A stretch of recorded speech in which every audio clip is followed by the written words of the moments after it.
I guess a direct definition would be someone who's got an Indian father and Chinese mom, or vice versa. So my dad's also mixed himself, and my grandparents are Chinese and Indian. So my grandfather is Indian, and although he was born in Malaysia, his ancestry dates back to Tamil Nadu in southern India.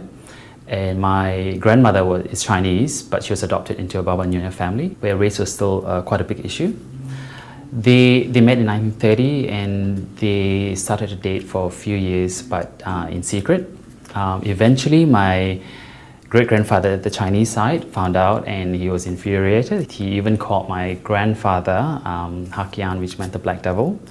So he forbade her from, seeing him and all that, and but obviously they were in love, and they eventually decided to get married. And after that, she was disowned from her Chinese family. So my dad, when he was growing up, he never knew his Chinese side at all.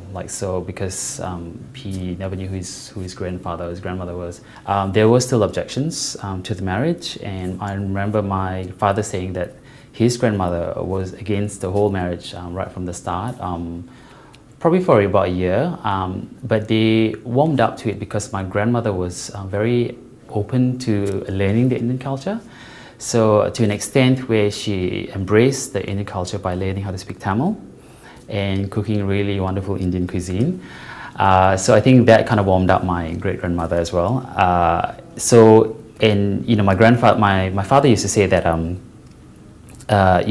he used to go to the markets with his mom, and they would have this puzzled look, this Chinese woman speaking in Tamil, it's just almost unheard of, at that time in 1930s, 1940s, So I think personally, I think it's a bit of a forgotten subculture.